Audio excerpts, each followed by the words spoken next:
गणेश और रोहन ने राज की बैठने में मदद की। इसके बाद रिया और बाकी लोग वहीं इकट्ठा हो गए। जोसेफ और उसकी बेटी अभी आ नहीं थे। किन्हीं कारणों से जोसेफ आजकल काफी देर से उठता था। गणेश और यशी दोनों मिलकर राज के लिए नाश्ता लेने गए। राज, तुम इतने दिनों से कहाँ थे? तुम हमारे साथ क्यों नहीं थे? रोहन ने पूछा।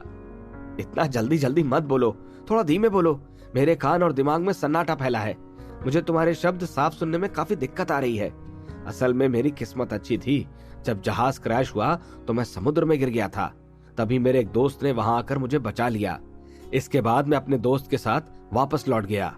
लेकिन तभी मुझे पता चला कि तुम लोग इस टापू पर हो, तो मैं अपने दोस्त के साथ यहाँ आ गया ताकि तुम लोगों से मिल सकूं। राज ने मुस्कुराकर कहा।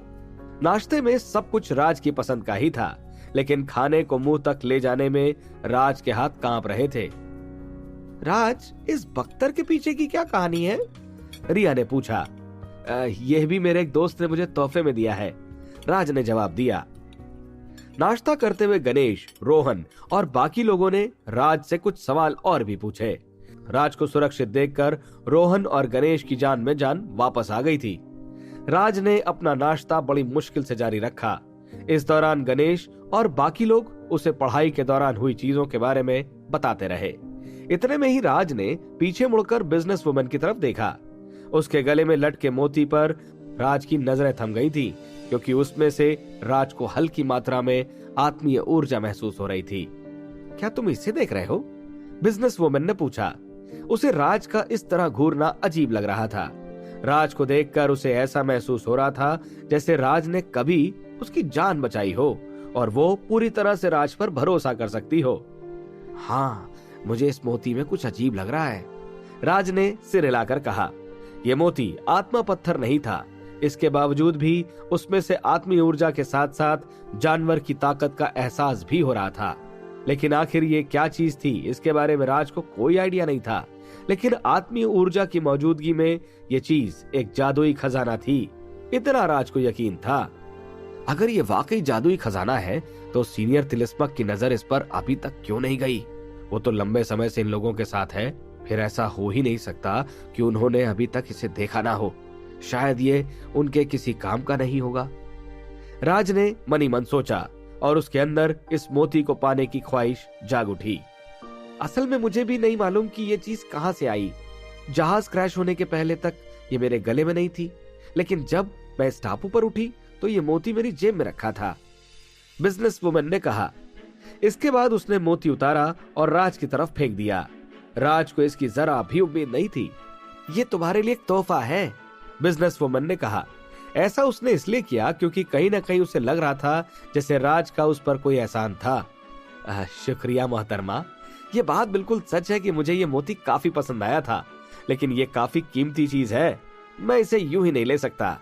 इसके बदले मुझे आपको कुछ देना होगा। क्या मैं पैसे देकर इसे खरीद सकता हूँ? राज ने कहा। अरे, इसकी कोई जरूरत नहीं है। मुझे तो मालूम भी नहीं है कि ये कहां से आया।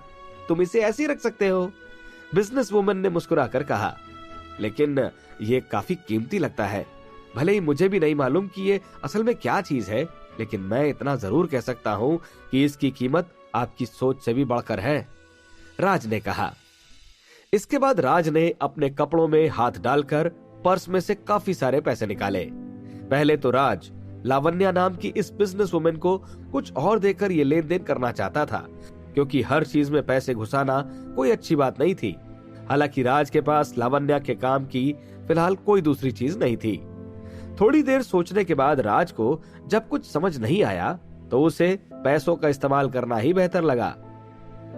मुझे इस मोती की ठीक ठीक कीमत तो नहीं मालूम, लेकिन अभी के लिए मैं आपको इसके 1 लाख रुपए देता हूँ। बाद में मैं अपने दोस्त से पूछकर इसकी कीमत की भरपाई कर दूंगा, राज ने लावण्या को पैसे देते हुए कहा। तुम घर से निकलते हुए इतने सारे पैसे लेकर आए थे? लावण्या ने पूछा। असल में जब मैं अपने दोस्तों के साथ निकला तो मुझे लगा कि थोड़े ज्यादा पैसे रखकर चलना ही बेहतर होगा। बस इसीलिए ही मैंने अपने साथ कुछ ज्यादा पैसे रख लिए, राज ने समझाकर कहा। ठीक है, तो ये लेन देन पूरा समझो। आगे अब पैसों की चर्चा मत करना, वरना मुझे गुस्सा आ सकता है, लावण्या ने पैसे लेकर मुस्कुराते हुए कहा। ठीक है, शुक्रिया, राज ने कहा। वैसे लावण्या को देखकर लग नहीं रहा था कि उसे पैसों की कोई जरूरत थी, इसलिए राज इस एहसान को याद रखने वाला था। राज, ये क्या चीज है? राज के पास कुर्सी पर आते ही रोहन ने पूछा। मैं नहीं जानता, राज ने जवाब दिया। तुम नहीं जानते, इसके बावजूद भी तुमने ये खरीद लिया? रोहन ने कहा। मुझे बस इतना पता है कि ये कोई कीमती चीज है, राज ने मुस्कुराकर कहा और मोती को अपने कपड़ों में डाल लिया। इतने में ही किसी ने जोर से डाइनिंग रूम का दरवाजा खोला। राज, आखिर तुम मिल ही गए। चलो चले, सीनियर वसीम ने मुझे तुम्हें लेने भेजा है, बाजार शुरू होने वाला है। पंखुड़ी ने अंदर आकर कहा। अरे पंखुड़ी, रुको जरा, मैं अभी नाश्ता कर रहा हूं, राज ने कहा। अब इस सब का वक्त नहीं है, हमें अभी चलना होगा, पंखुड़ी ने कहा और राज को लेकर जाने लगी। राज इस मामले में ज्यादा कुछ नहीं कर सकता था, इसलिए वो चुपचाप पंखुड़ी के साथ जाने लगा। लेकिन दरवाजे पर पहुंचते ही उसे कुछ ध्यान आया। याद आया, तुम लोग तो राज के दोस्त हो ना? राज और मुझे कुछ काम है, इसलिए हमें अभी निकलना होगा। थोड़ी ही देर में मैं वापस आऊंगी और फिर हम काफी मौज करेंगे, पंखुड़ी ने कहा। इसके बाद गणेश और बाकी लोगों का जवाब सुने बिना ही पंखुड़ी राज को लेकर वहां से चली गई। कुछ तो गड़बड़ है, ये तो वही लड़की है ना जिसे राज अपनी बहन बताकर लाया था, लेकिन ये बहन जैसा बर्ताव तो नहीं कर रही है, रोहन ने कहा। लगता है ये उसकी गर्लफ्रेंड थी, है ना? उन दोनों के बीच जिस तरह से बातचीत हुई, उस हिसाब से मुझे यकीन है कि ये दोनों भाई बहन तो नहीं थे, यशी ने कहा। पंखुड़ी राज को समुद्र के किनारे तक लाई और एक पानी की गाड़ी पर बैठ गई। राज, आ जाओ, मैं चलाऊंगी, पंखुड़ी ने कहा। तुम्हें ये चलाना आता है? राज ने पूछा। हाँ बिल्कुल, मैं ही तो इसे यहां तक चला कर लाई थी। राज, मुझे कम मत समझो, चाहे जहाज हो या गाड़ी, मैं हर चीज चला सकती हूँ। मुझे कसकर पकड़ना, इसकी रफ्तार थोड़ी ज्यादा हो सकती है, पंखुड़ी ने मुस्कुराकर कहा। लेकिन जैसे ही पानी की गाड़ी चालू हुई तो उसकी रफ्तार बस 20 किलोमीटर प्रति घंटा की थी। अरे, जादू खत्म हो गया। ये आजकल की गाड़ियां भी बड़ी कमजोर होती हैं। इन पर किया जादू अगर खत्म हो जाए तो ये कचरा हो जाती है। खैर हटाओ, हमें ज्यादा दूर नहीं जाना है, तो हम इस रफ्तार से भी बढ़ सकते हैं, पंखुड़ी ने कहा। कोई बात नहीं, धीमा चलना सुरक्षित होता है, राज ने कहा। राज को यह जानकर खुशी हुई थी कि पानी की गाड़ी तेज नहीं चल सकती थी। हाँ, एक बात और, सीनियर वसीम ने मुझे ये फोन तुम्हें देने को कहा था। इसको मॉडिफाई करने का काम पूरा हो चुका है। अब धरती के किसी भी कोने में तुम्हें सिग्नल की दिक्कत नहीं जाएगी, पंखुड़ी ने राज को फोन देकर कहा। कमाल है, इतनी जल्दी मॉडिफाई भी हो गया, राज ने फोन लेकर कहा। धीमी रफ्तार से गाड़ी चलने के कारण राज ने पहाड़ी महारथी ग्रुप खोल लिया और फोन चलाने लगा। ग्रुप में पंखुड़ी का एक मैसेज डला हुआ था जिसमें MP3 फाइल अटैच थी। पंखुड़ी, तुमने ये भेजा है? राज ने पूछा और MP3 फाइल प्ले कर दी। इसमें सीनियर धामी का गाना है, मुझे वो काफी बढ़िया लगा था, इसलिए मैंने उसे रिकॉर्ड करके ग्रुप में डाल दिया, पंखुड़ी ने जवाब दिया। राज का रिएक्शन टाइम कम होने के कारण वो समय रहते गाने को बंद नहीं कर पाया। जो हाल राज का हुआ, वही हाल ग्रुप के बाकी लोगों का भी हुआ था। इस कारण पंखुड़ी को एक दिन के लिए म्यूट कर दिया गया। पंखुड़ी, तुम्हें म्यूट कर दिया गया, राज ने कहा। अरे क्यों? मैंने तो कुछ गलत नहीं किया था, पंखुड़ी ने कहा। क्योंकि तुमने वो MP3 फाइल ग्रुप में भेजी, राज ने जवाब दिया। लेकिन वो गाना तो कितना अच्छा था। मैंने इतने मन से ही सीनियर्स के साथ वो गाना शेयर किया और उन्होंने इस बात की तारीफ तक नहीं की थी। अगली बार से मैं कोई अच्छा गाना शेयर ही नहीं करूंगी, पंखुड़ी ने नाखुश होकर कहा। पंखुड़ी की ये बात सुनकर राज को राहत की सांस आई। इसके बाद राज ने ग्रुप एडमिन सत्यान्वेषी द्वितीय के मैसेज को देखा और वो खुद को हाल ही में आए सपने के बारे में याद करने से रोक नहीं पाया, जब वो सहस्त्र हस्त कबीले का साहा था और सत्यान्वेषी की कब्र पर गया था। क्या सत्यान्वेषी और सत्यान्वेषी द्वितीय में कोई रिश्ता हो सकता है? क्या उनके और भी भाई बहन इसी नाम के होंगे? राज ने मनी मन सोचा और ग्रुप में एक मैसेज भेजा। सीनियर सत्यान्वेषी द्वितीय, क्या आप किसी सत्यान्वेषी नाम के जादूगर को जानते हैं? राज ने पूछा। राज, तुम्हें इस बारे में कैसे पता चला? लम्बकड़ ने पूछा। राज, तुम्हें सत्यान्वेषी के बारे में किसने बताया? सत्यान्वेषी द्वितीय ने पूछा। क्या वो आपके बड़े भाई हैं? राज ने पूछा। नहीं, मेरे किसी बड़े भाई का ऐसा नाम नहीं है, सत्यान्वेषी द्वितीय ने कहा। फिर ठीक है। असल में मुझे यह जानकारी सहस्त्रहस्त कबीले के एक शिष्य से मिली। सहस्त्रहस्त कबीले के लोग एक बार सत्यान्वेषी की कब्र पर गए थे, जिसका मतलब है कि सत्यान्वेषी मर चुके हैं, राज ने कहा। अच्छा, तो ये बात है, सत्यान्वेषी द्वितीय ने कहा। सीनियर, क्या आपको इसके बारे में कुछ पता है? राज ने पूछा। हाँ, मैं जानता हूं। वो कब्र अभी अंतरिक्ष में एक उल्का पर है। क्या ग्रुप में कोई अभी तक उस कब्र पर गया है? सत्यान्वेषी द्वितीय ने कहा। मुझे नहीं लगता, लंबकर्ण ने कहा। तो राज, क्या तुम पुरानी कब्र पर जाना चाहोगे? सत्यान्वेषी द्वितीय ने कहा। पुरानी कब्र पर जाना? राज ने हैरान होकर कहा। आखिर राज को वो सपना क्यों आया था? उस सपने का लालटू से क्या लेना देना था? क्या राज को जो मोती मिला था वो लालटू ने ही उस तक पहुंचाया था? जादुई गुफाएं, खंडहर और पुरानी कब्रें खजाना ढूंढने की सबसे अच्छी जगह होती है। यहाँ पर कई बार जादूगरों की विरासतें भी मिल जाती हैं। इसीलिए जोखिम उठाकर इन जगहों पर जाने का मौका भी कोई जादूगर कभी नहीं छोड़ता। बताओ राज, क्या तुम भी कोशिश करना चाहोगे? सत्यान्वेषी द्वितीय ने कहा। हाँ, मैं बिल्कुल जाना चाहूंगा, लेकिन आप कब्र पर जाने का कब सोच रहे हैं? राज ने पूछा। राज के पास पहले से कुछ प्लान थे। अंतरिक्ष में जाने के पहले उसे सौरभ के साथ परितोष कबीले जाना था, ताकि वहां से वो अपना भूत वापस हासिल कर सके। मैंने सुना है कि तुम 1 महीने के लिए अंतरिक्ष जाने वाले हो, सत्यान्वेषी द्वितीय ने कहा। हाँ, राज ने कहा। ठीक है, तो तुम्हारे अंतरिक्ष से लौटने के बाद मैं तुमसे कांटेक्ट करूंगा। तुम लोग तो अभी जादूगरों के बाजार जाने वाले हो ना? वहां से कब्र पर काम आने वाले कुछ सामान खरीद लेना, सत्यान्वेषी द्वितीय ने कहा। कब्र पर काम आने वाले सामान जैसे कि? राज ने पूछा। ये तुम पर निर्भर करता है। हालांकि कब्रों के पास आमतौर पर अंधेरा होता है, उन पर रक्षात्मक जादू होते हैं और वहां जानलेवा जहर भी होता है। ऐसे में इन सब चीजों से निपटने का सामान होना बेहतर होता है, सत्यान्वेषी द्वितीय ने कहा। हालांकि राज को सपने के हिसाब से ऐसा लगा नहीं था कि सत्यान्वेषी की कब्र अंतरिक्ष में थी, क्योंकि ना तो सहस्त्रहस्त कबीले के लोग अपने शरीर पर किसी तरह का जादू किए थे और ना ही उन्हें सांस लेने में कोई दिक्कत हो रही थी। राज, हम पहुंच गए, पंखुड़ी ने गाड़ी रोककर कहा। इस बार जादूगरों का बाजार पानी में लगा था। हालांकि ये पानी के ऊपर नहीं, बल्कि एक बड़ी सी लकड़ी पर लगा था जो पानी में तैर रही थी, जिस पर कई तरह के जादू किए गए थे। राज अपनी गाड़ी से उतरा और लकड़ी पर चढ़ गया। जादूगर जमीन पर कपड़ा बिछाकर अपने स्टॉल लगाए थे। कुछ लोगों ने शानदार काउंटर भी बनाए हुए थे। कुछ लोगों ने तो छोटी बिल्डिंग ही बना ली थी। बाजार में उतरते ही राज ने देखा कि एक स्टॉल को कई जादूगर घेरे हुए थे। राज भी वहां चला गया। इस स्टॉल पर कबूतर के अंडे के बराबर कोई चीज बिक रही थी, जिसके अंदर परछाई घूम रही थी। इसकी कीमत दूसरे से लेकर 5वें लेवल के आत्मा पत्थरों के बराबर थी। ये क्या चीज है? राज ने पूछा। ये एक खास स्टॉल है जो हर साल बाजार में आता है। इन्हें आत्मा मोती कहते हैं, जो कि आत्मीय जानवरों से जुड़ा है। इन्हें हासिल करने के बाद तराशने की जरूरत नहीं होती।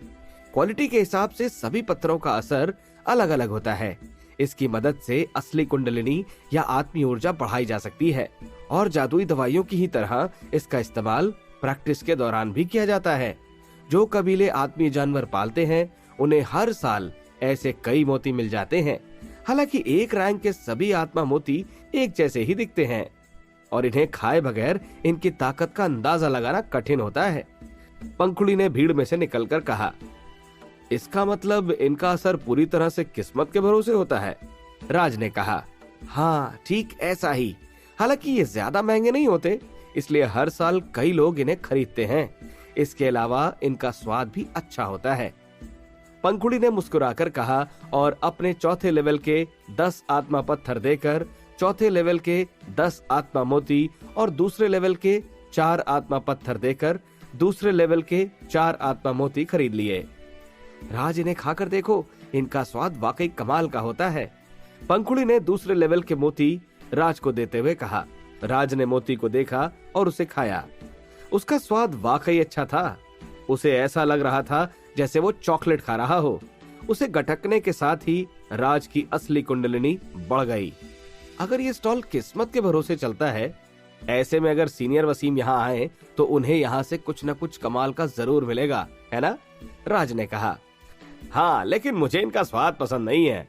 मुझे तो ये कड़वा लगता है। लेकिन अगर तुम ये खरीदना चाहते हो तो मैं तुम्हारे लिए कुछ चुन सकता हूँ। ये कैसा रहेगा राज? वसीम ने राज के बगल में आकर कहा। अरे सीनियर, आप? राज ने कहा। हाँ, मैं बस इसके इनॉग्रेशन में अपना मुंह दिखाने आया हूँ। बाकी मैं किसी भी चीज का जिम्मा नहीं लिए हूँ। अब ये बताओ कि तुम्हारे पास कितने आत्मा पत्थर हैं? वसीम ने कहा। राज ने अपनी पूरी संपत्ति का हिसाब लगाया।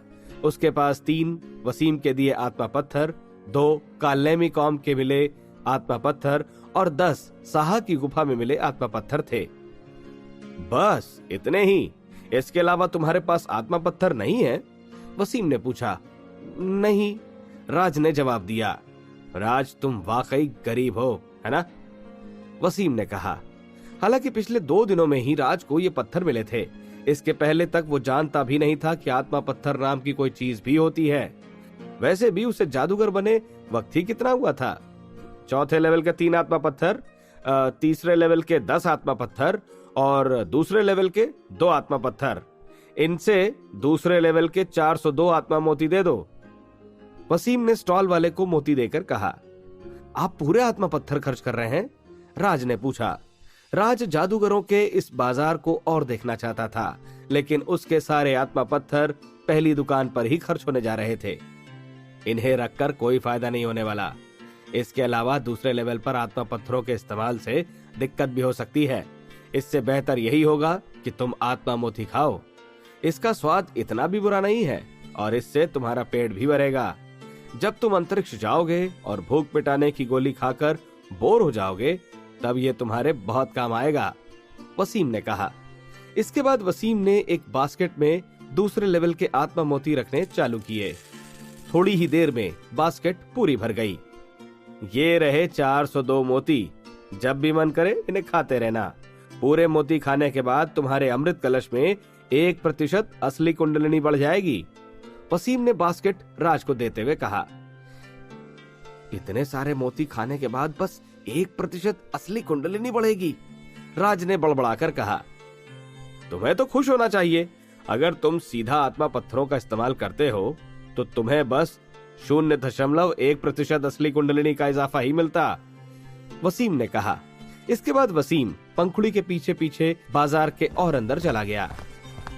इसका मतलब मुझे 10 गुना फायदा हुआ है, राज ने वसीम के पीछे पीछे चलते हुए कहा और बास्केट को आकार छोटा करने वाले पर्स में रख लिया। रास्ते में चलते हुए वसीम ने राज को अलग अलग सामान के बारे में बताया। कभी कभी वसीम रुककर कुछ चीजों को देखता भी जा रहा था, लेकिन आखिर में सिर्फ सिर हिलाकर वहां से निकल आता था। लेकिन पंखुड़ी उस हर सामान को खरीद रही थी जो वसीम को पसंद आ रहा था। जब वो लोग घूम रहे थे तभी राज की नजर एक स्टॉल पर पड़ी जो चमकदार सफेद चावल बेच रहा था। ये लोग चावल भी बेचते हैं? राज ने हैरान होकर पूछा। वो आत्मा चावल है।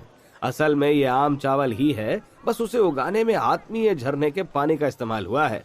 इसमें आत्मीय जानवर की राख को खाद के तौर पर इस्तेमाल किया गया है। ये पहले लेवल के जादूगर की ताकत बढ़ाने के बहुत काम आता है। यहाँ तक कि इसे आम लोग भी खा सकते हैं। हालांकि ये बस होलसेल की दुकान है। अगर तुम्हें ये पसंद आए तो तुम अपने घर वालों के लिए इसे ऑर्डर दे सकते हो, वसीम ने कहा। वसीम की ये बात राज के दिल को छू गई। जब से उसने जादूगरी के रास्ते पर चलना शुरू किया था, तभी से राज अपने परिवार वालों को फायदा पहुंचाना चाहता था, लेकिन अभी तक वो उन्हें बस आत्मी चाय ही दे पाया था। भाई, ये चावल कैसे दिए? राज ने तुरंत ही स्टॉल पर जाकर पूछा। वही दाम जो पूरी दुनिया में चल रहा है। 1 पैकेट चावल के लिए पहले लेवल का 1 आत्मा पत्थर। इसलिए तुम्हें कम से कम 1 लाख पैकेट ऑर्डर करने होंगे, स्टॉल वाले ने कहा। क्या 1 लाख पैकेट? राज ने गहरी सांस लेकर कहा। हालांकि राज को तुरंत ही इसकी वजह समझ आ गई, क्योंकि ये स्टॉल वाला ज्यादातर कबीलों और स्कूलों से डील करता था, जिन्हें ऐसे कई कई पैकेट्स की जरूरत होती थी। राज, क्या तुम्हारे पास आत्मा पत्थर नहीं है? वसीम ने पूछा। सीनियर, ये बात तो आपको भी पता है, राज ने कहा। उसके पास जितने भी आत्मा पत्थर थे उनसे उसने पहले ही आत्मा मोती खरीद लिए थे। आप रहने दीजिए, मैं रिटेल की कोई दुकान देख लूंगा, राज ने कहा। पूरे बाजार में कोई भी आत्मीय चावल खुले में नहीं बेचता। अगर तुम्हें खुले में चावल चाहिए हैं तो तुम्हें किसी आजाद जादूगर के पास जाना होगा, लेकिन उनके दाम ज्यादा होंगे। देखो, मैं तुम्हें कुछ आत्मा पत्थर दे देता हूँ। इनकी कीमत 6वें लेवल का एक आत्मा पत्थर होती है, वसीम ने कहा। 6वें लेवल का एक आत्मा पत्थर, ये तो उधार के तौर पर ज्यादा नहीं लग रहा, राज ने कहा। पहले लेवल के 1 लाख आत्मा पत्थर और 6वें लेवल का एक आत्मा पत्थर, इनके बीच जमीन आसमान का अंतर था। हालांकि मैं ये नहीं लेने वाला, आत्मी चावल के 1 लाख पैकेट बहुत ज्यादा हो जाएंगे, राज ने कहा। उसे तो बस अपने मम्मी पापा के लिए थोड़े से चावल खरीदने थे। ज्यादा से ज्यादा वो कुछ चावल अपने रिश्तेदारों और दोस्तों को दे सकता था, लेकिन 1 लाख पैकेट तो फिर भी काफी ज्यादा थे। इसलिए राज को लगा कि भले ही ज्यादा कीमत पर मिले, लेकिन उन्हें आजाद जादूगर से खरीदना ही बेहतर होगा, क्योंकि वहां वो अपने हिसाब से चावलों की क्वांटिटी तय कर सकता था। इतने ज्यादा चावल खरीदने का कोई सेंस नहीं बनता था। इसके अलावा राज के मम्मी पापा आम इंसान थे, तो उन्हें बहुत ज्यादा आत्मीय चावल खिलाना नुकसान भरा भी हो सकता था। ऐसे में खुला हाथ छोड़कर इतने सारे चावल देना उसके मम्मी पापा के लिए ठीक नहीं था, जो कि राज कभी नहीं चाहता था। वो बस उनके भले के लिए उनके द्वारा खाई जा सकने वाली जादुई चीजें देना चाहता था, लेकिन उस चीज का भी क्या मतलब जो उनकी जान पर नुकसान पहुंचा दे। ऐसे में भले ही राज को बड़ी कीमत चुकानी पड़े, लेकिन वो कीमत उसके मम्मी पापा की जान की कीमत से ज्यादा नहीं हो सकती थी। क्या राज को बाजार में कुछ कमाल की चीजें मिल पाएंगी? क्या राज साहा की गुफा में दीवार के पीछे छुपे रहस्य का पता लगा पाएगा?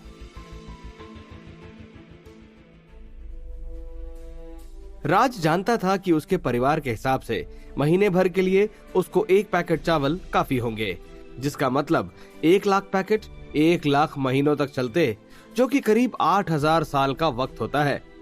भारत का अपना इतिहास करीब 5000 साल पुराना है।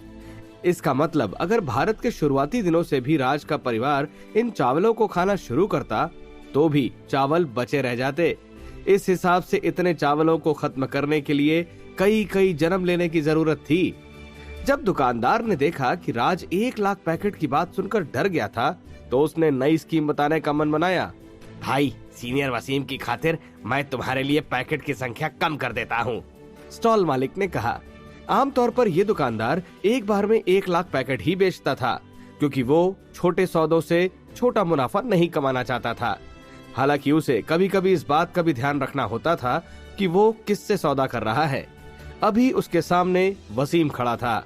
ऐसे में अगर वो वसीम को खुश करने के लिए कम चावल भी बेच रहा था, तो भी इसमें उसका ही फायदा था। सचमुच? तो इसे कितना कम लिया जा सकता है? राज ने खुश होकर कहा। मुझे लगता है 10,000 पैकेट तक, दुकानदार ने 10 गुना क्वांटिटी कम करते हुए कहा। उसके हिसाब से 10,000 पैकेट से कम जाना ठीक नहीं था, क्योंकि इससे कम तो खुला बेचना हो जाता। हालांकि 10,000 पैकेट भी राज के लिए बहुत ज्यादा थे। चिंता मत करो राज, तुम कुछ आत्मीय चावल अपने दोस्तों और रिश्तेदारों को भी दे सकते हो, या तो फिर तुम बचे हुए चावल बेच भी सकते हो। कुछ आजाद जादूगर या उनके ऑर्गेनाइजेशन को आत्मीय चावलों की जरूरत होती है, इससे तुम मुनाफा भी कमा सकते हो। इसके अलावा 10,000 पैकेट की कीमत सिर्फ एक 5वें लेवल का आत्मा पत्थर होती है। ये काफी बढ़िया कीमत है, वसीम ने कहा। अच्छा, तो इसका ये भी इस्तेमाल है? हालांकि 10,000 पैकेट भी बहुत ज्यादा है, राज ने मुस्कुराकर कहा। राज जानता था कि आजाद जादूगरों से मिल पाना उसके लिए थोड़ा मुश्किल था, और इस तरह का व्यापार भी उसके लिए ठीक नहीं था। फिर तुम ही बताओ, तुम कितना लेना चाहोगे? दुकानदार ने कहा। 1,000, राज ने पलक झपकाकर कहा।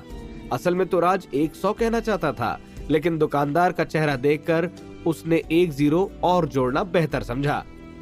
1000 पैकेट की बात सुनकर दुकानदार को समझ नहीं आ रहा था कि वो क्या कहे, लेकिन शायद आज उसे फुटकर व्यापारी बनना पड़ सकता था। भाई, मैं दोस्त के नाते तुम्हें 1000 पैकेट देने के लिए तैयार हूँ। 1000 पैकेट आत्मीय चावलों के लिए तुम्हें चौथे लेवल का एक आत्मा पत्थर देना होगा। दुकानदार ने दांत पीसकर कहा, सीनियर वसीम, मैं चौथे लेवल का एक आत्मा पत्थर उधार लेना चाहूंगा। राज ने कहा। वसीम हंसा और दुकानदार को चौथे लेवल का एक आत्मा पत्थर दे दिया। शुक्रिया। अब क्या आप मुझे अपना पता बता सकते हो? बाजार खत्म होने के बाद मैं तुम्हारे पते पर 1000 पैकेट आत्मीय चावल भेज दूंगा। दुकानदार ने मुस्कुराकर कहा। यार, अब मैं इतना चावल किस पते पर भेजूं? मैं अपने घर तो इसे भेज नहीं सकता, इससे तो पूरा घर भर जाएगा। राज ने मनी मन सोचा। तुम्हारे पास इसे भेजने का पता नहीं है? वसीम ने पूछा। हाँ, राज ने जवाब दिया। चलो मैं देखता हूँ, वसीम ने कहा और पहाड़ी महारथी ग्रुप खोलकर बोला, किस साथी के पास देहरादून में खाली वेयर हाउस है? मुझे करीब 1000 आत्मीय चावल के पैकेट रखवाने हैं। तुरंत ही फाल्गुनी ने वसीम को प्राइवेट मैसेज किया। सीनियर वसीम, देहरादून में मेरी खाली बिल्डिंग है, उसमें 1000 पैकेट बड़े आराम से बन जाएंगे। मैं आपको अभी अपना पता भेजती हूँ, फाल्गुनी ने कहा। बंदोबस्त हो गया, वसीम ने कहा और पता दुकानदार को दे दिया। आपके साथ व्यापार करके अच्छा लगा। पता लिखने के बाद दुकानदार ने वसीम को बिजनेस कार्ड देकर कहा, मेरे साथ आओ, अब मैं तुम लोगों को एक खास जगह लेकर चलता हूँ, वहां तुम लोगों को तुम्हारे हिसाब की चीजें मिलेंगी। वसीम ने मुस्कुराकर कहा। इतना कहकर वो लोग बाजार के बीचों बीच आकर एक स्टॉल के सामने रुक गए। हालांकि वहां न तो कोई व्यक्ति था और न ही कोई सामान रखा था। अरे, ये स्टॉल तो खाली है। अरे भाई, बताओगे कि ये स्टॉल वाला कहाँ गया? वसीम ने कहा। हेलो सीनियर, मेरे हिसाब से ये स्टॉल तो शुरू से ही खाली है, एक दुकानदार ने कहा। अरे, वो भाग गया? वसीम ने बड़बड़ाया। भले ही किसी को नहीं मालूम था कि क्या हुआ, लेकिन कहीं न कहीं दुकानदार वसीम के डर से अपना सामान लेकर भाग गया था। ऐसे भी व्यापारी हैं जो ग्राहकों से डरते हैं, राज ने मनी मन सोचा। इसके बाद जिस दुकानदार ने उसे जवाब दिया था, राज की नजर उसके स्टॉल पर पड़ी। उसके स्टॉल में तरह तरह का सामान रखा हुआ था, जिसमें हथियार, कवच, जादुई दवाइयां, तिलिस्म जैसी चीजें थी। सब कुछ देखने के बाद राज की नजर एक गहने पर पड़ी, जिसमें से बहुत ज्यादा आत्मीय ऊर्जा निकलती महसूस हो रही थी, जो कि जानवरों से जुड़ी थी। ये ठीक वैसी ही फीलिंग थी जैसी हाल ही में राज को उस मोती से आई थी, जो लावण्या ने उसे दिया था। ये क्या चीज है? राज ने गहने की तरफ इशारा करके पूछा। ये बढ़िया चीज है, इसे आत्मीय जानवर क्रिस्टल कहते हैं। जब किसी आत्मीय जानवर की जिंदगी खत्म होने वाली होती है, तो कभी कभी उसके शरीर से क्रिस्टल निकलता है, जिसमें उसके शरीर की पूरी आत्मीय ऊर्जा समाई होती है। ये बहुत ही कमाल की चीज है, दुकानदार ने मुस्कुराकर कहा। हाँ, ये काबिले तारीफ चीज है। भले ही इसमें आत्मीय ऊर्जा के साथ बस थोड़ी सी ही जानवर की शक्ति समाई है, लेकिन ये क्रिस्टल काफी प्योर है और इसकी ताकत आत्मा पत्थर से ज्यादा है। लेकिन इस आत्मीय ऊर्जा को बाहर नहीं निकाला जा सकता, जो कि इस क्रिस्टल की सबसे बड़ी कमजोरी है। इसलिए इस क्रिस्टल को खाने के अलावा और कोई चारा नहीं होता, पंखुड़ी ने कहा। इसका कितना हुआ? वसीम ने पूछा। चौथे लेवल का एक आत्मा पत्थर, दुकानदार ने जवाब दिया। मैं तुम्हें उधार देता हूँ, अब तुम्हें मुझे चौथे लेवल के 2 आत्मा पत्थर लौटाने हैं, वसीम ने राज से कहा। ठीक है, राज ने कहा। दुकानदार ने तुरंत क्रिस्टल राज को दे दिया और वसीम के हाथ से आत्मा पत्थर ले लिया। क्या मैं जान सकता हूँ कि ये किस जानवर का क्रिस्टल है? राज ने पूछा। ये शेर का क्रिस्टल है, दुकानदार ने कहा। क्या मुझे इस मोती को देखकर बता सकते हो कि ये किस जानवर का है? राज ने मोती निकालकर पूछा। अगर मैं गलत नहीं हूँ तो ये क्रिस्टल कछुए के वंश से आता है। आमतौर पर कछुए और सांप के वंश के क्रिस्टल ही मोती के आकार के होते हैं। इसमें से कछुए की शक्ति महसूस हो रही है और ये कछुए का ही होना चाहिए, दुकानदार ने मोती देखकर कहा। शुक्रिया, राज ने कहा। हालांकि राज को समझ नहीं आ रहा था कि जानवरों से उसका ऐसा क्या रिश्ता था कि वो इन क्रिस्टल की तरफ खिंचा चला जाता था। राज इस ख्याल में डूबा ही था कि तभी उसे 33 जानवर टेक्निक का ख्याल आया। उसके शरीर में एक यही चीज थी जिसका जानवरों से ताल्लुक था। राज ने वेल की टेक्निक को चुना था। क्या इसी कारण राज को आत्मीय जानवर क्रिस्टल की तरफ खिंचाव महसूस हुआ था? इसके बाद वसीम राज और पंखुड़ी को लेकर बाजार में घूमता रहा। सीनियर, क्या बाजार में और भी स्टॉल ऐसे हैं जो आत्मीय जानवर क्रिस्टल बेचते हैं? राज ने पूछा। मुझे लगता है कि अगर हम और घूमेंगे तो हमें ऐसे स्टॉल मिल सकते हैं। क्या तुम्हारे दिमाग में कुछ चल रहा है? वसीम ने कहा। हाँ, मुझे लगता है कि मेरा आत्मीय जानवर क्रिस्टल और आपने जो टेक्निक मुझे दिखाई थी उसका कोई रिश्ता है, राज ने कहा। राज की बात सुनकर वसीम ने तुरंत 33 जानवर टेक्निक के हिस्से को एनालाइज किया। तुम्हारी बात सही हो सकती है, चलो थोड़ा और देखते हैं, हमें कुछ और आत्मीय जानवर क्रिस्टल भी मिल सकते हैं, वसीम ने कहा। करीब 1.5 घंटे घूमने के बाद उन तीनों को 7 आत्मीय जानवर क्रिस्टल मिले। इनमें खरगोश, भेड़, हिरन, कुत्ता, भालू, घोड़ा और सारस शामिल थे। लेकिन अब तक राज के ऊपर चौथे लेवल के 9 आत्मा पत्थरों की उधारी हो गई थी। इनके अलावा भी उन लोगों को कुछ आत्मीय जानवर क्रिस्टल मिले थे, लेकिन वो 33 जानवर टेक्निक में शामिल न होने के कारण राज को उस तरह की किक नहीं मिली थी। इस हिसाब से मुझे लगता है कि इन आत्मीय जानवर क्रिस्टल का नाता 33 जानवर टेक्निक से जरूर है। शायद इससे एक तरीका तुम्हारे लिए आभासी अंदरूनी असली कुंडलिनी बनाने का भी मिल सकता है। राज, क्या तुम्हें 33 जानवर कबीले के वो हत्यारे याद हैं? उनमें से हर एक ने अलग अलग जानवर की टेक्निक की प्रैक्टिस की हुई थी, वसीम ने कहा। राज ने जवाब में सिर हिला दिया। वो जानता था कि उस गुट में भेलू नाम के हत्यारे ने वेल टेक्निक की प्रैक्टिस की थी। हालांकि उसके अंदर असली कुंडलिनी का हिस्सा नहीं था, है ना? वसीम ने कहा। राज ने फिर से सिर हिला दिया। वो लोग जो जादूगरी की टेक्निक की प्रैक्टिस कर रहे थे वो मॉडिफाई की गई थी। वो लोग असली कुंडलिनी के बीज की तरह काम कर रहे थे, वसीम ने कहा। वसीम अब बस 33 जानवर टेक्निक को पूरी तरह से हासिल करने का इंतजार कर रहा था ताकि वो इस चीज को और भी बेहतर ढंग से समझ पाए। तो क्या मुझे ज्यादा से ज्यादा आत्मीय जानवर क्रिस्टल जुटाने चाहिए? राज ने पूछा। अब उसके पास पहले से ही 9 आत्मीय जानवर क्रिस्टल हो चुके थे। ज्यादा से ज्यादा आत्मीय जानवर क्रिस्टल? तीसरे लेवल पर पहुंचने के पहले तुम्हें अपने अंदर अंदरूनी असली कुंडलिनी को इकट्ठा करने की जरूरत है। जब मैं उन पुराने खंडहरों से फुर्सत हो जाऊंगा तब तक मेरे पास 33 जानवर टेक्निक पूरी तरह से आ जाएगी। फिर मैं उसे समझूंगा। इस मौके का फायदा उठाते हुए तुम्हें तब तक सभी 33 आत्मीय जानवर क्रिस्टल जुटाने की कोशिश करनी चाहिए, वसीम ने कहा। ठीक है, राज ने कहा। एक और बार और अच्छे से देख लो कि तुम्हारे 1 महीने की अंतरिक्ष यात्रा में तुम्हारे काम क्या क्या आने वाला है, वसीम ने कहा। सीनियर, 1 महीना बहुत ज्यादा हो जाएगा। हम उस समय का कुछ और इस्तेमाल कर सकते हैं। क्या हम उस समय को कम नहीं कर सकते, जैसे कि 15 दिन? राज ने पूछा। एक मर्द कभी अपनी बात से नहीं पलटता। हमने पहले ही इस पर चर्चा की थी कि ये समय 1 महीने का होगा, तो ये अब 1 महीने का ही होगा। 1 मिनट भी कम नहीं, वसीम ने कहा। तो फिर मुझे अंतरिक्ष कब जाना होगा? राज ने पूछा। जैसे ही जादूगरों का बाजार खत्म होगा मैं तुम्हें वहां भेज दूंगा। मैंने इसके लिए खास तरह की डिस्पोजेबल तलवार भी बनाई है। तुम्हें अंतरिक्ष में छोड़ने के बाद ये तलवार तुम्हें ठीक महीने बाद वापस भी ले आएगी, वसीम ने कहा। क्या राज पूरे 33 जानवर क्रिस्टल इकट्ठा कर पाएगा? क्या राज अंतरिक्ष में 1 महीने तक जिंदा रह पाएगा?